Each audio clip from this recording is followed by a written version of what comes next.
Michelle Obama's view on feminism. Hi, guys. This has pretty much been explained. Jonathon Daily. July 2025, so this month, Michelle spoke on the IMO Julia Louis-Dreyfus. Nice name. Michelle spoke about the disparity in confidence between young women and men, attributing this to social conditioning. She noted that women often embrace their full confidence in their 50s and 60s when society begins to render them invisible. Says a woman who's probably, in her 50s or 60s. God, these women like Michelle Obama they're supreme narcissists. I mean, she also spoke in this interview about how she had to deal with being a woman and being black and how her life was so hard. Crickets. I know she was raised with money. She was given a very nice job. Not that she didn't deserve it, but she was pretty much handed everything in life, and she has the black card she gets to play. She has the woman card she gets to play. And this is a woman who has more money than 99.9% of people in America and still wants to criticize white America for being so racist and so hateful. And all men in America, because we are just the worst, and it's our fault that women have confidence issues out there. Perhaps the fact that these young men have testosterone, and testosterone does lead to confidence and lead to work ethic at times, and actually trying and not being afraid to fail. Perhaps biology has something to do with that and not just social conditioning, but the left and the Democrats have had this whole gender and disparities between men and women. Men and women are different, but they just want to say everything is just social conditioning. So if they can just change all that, then they can change, the disparity between men and women. And honestly, they may not be wrong, because if they keep feminizing men to the point that most men are confused and think they might be a woman, by golly, they will. Absolutely. There will probably won't more. Let's be honest, society may collapse at that point, because there are certain jobs that women, historically speaking, do not want to do and will not take, regardless of how much they get paid to do them. So if our toxic masculine portion of the male population stop doing those jobs, what is going to happen? Unless robots can replace them really soon, then we might be screwed. But hey, we'll see what happens. I'll play a clip. This is a clip from actually Ben Shapiro's show where he discusses it. And I think he hits the nail on the head right here. So please give it a listen. So here she was recently on her podcast complaining about how tough life is. Just it's so difficult. It's so rough being Michelle Obama.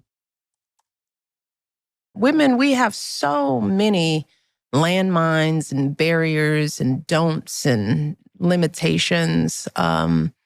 It's, I mean, Craig, you're the guy at the table, but I think it's important for all guys listening, especially men raising daughters, to realize that difference, and that thing that inadvertently, as you are loving and raising these beautiful girls, there are so many rules baked that in, make us small, baked in without our knowing it.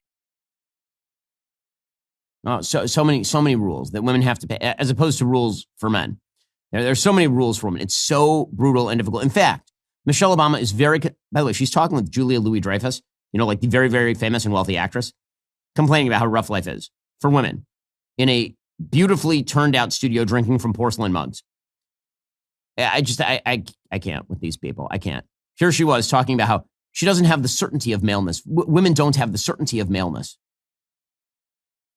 We're always hedging, because in the back of our minds, we weren't raised with the certainty of maleness that, kind of the confidence that young men in their 30s have, which they haven't earned. They just have it. Mm-hmm. We don't start feeling that and owning that until our 50s and 60s at a time when we start to be treated as invisible in society. You don't have the certainty of maleness. It's true. Men face such great certainty as opposed to women who face tremendous uncertainty. Okay, so I asked our friends and sponsors at Perplexity a couple of easy questions. What percentage of women versus men graduate from college and from graduate school? Who is more likely to die young, men or women? Answer: women are more likely than men to graduate from college in the United States. In 2024, the 6-year graduation rate for women at 4-year colleges was 67%, compared to 60% for men. Among adults aged 25 to 34, 47% of women have a bachelor's degree, compared to 37% of men. The gender gap is consistent across all major racial and ethnic groups. Women also outpace men in graduate study completion. Women earn about 54 to 56% of all doctoral degrees and 62 to 67% of all master's degrees. Who is likely to die young, men or women? In the United States, the life expectancy for men is about 5 to 6 years shorter than for women.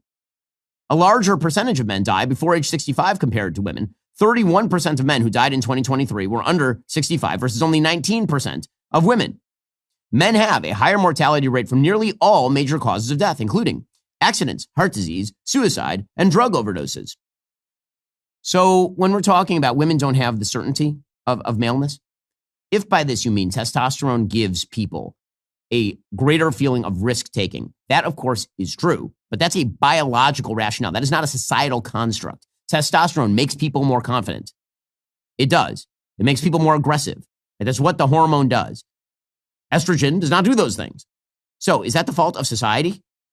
Or is that just the way that human biology works? Like if you feel less certain, is that because society is mean to you specifically? Or is that because reality dictates that the hormones that you have in your body are making you less aggressive than that heavily muscled dude down the hallway who works out twice a day and eats nothing but red meat?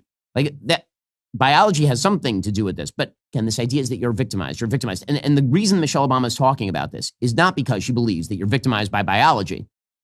She believes that you are victimized by the deep-rooted evil of American society that somehow makes women less than, that somehow throws obstacles in the way of women. Now, never in human history has there been a group of women as privileged as American women in 2025. It just does not exist.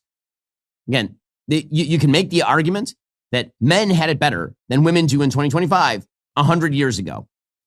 But the argument that women of today are the deeply suffering class in American society is not statistically true. That is not to denigrate the struggles of any specific woman.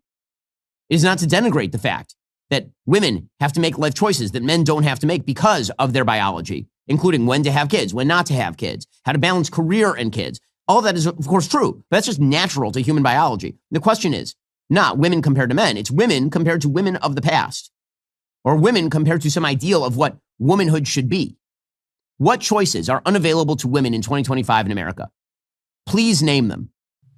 All right, I hope you enjoyed that, and I don't need to say anything further because I think Ben really hits the nail on the head there, like I said. For the latest in case updates, legal tips, news, and politics, make sure to like us on Facebook, follow us on Instagram and our other socials, and above all, subscribe on YouTube to get your dose of excellence on a daily basis.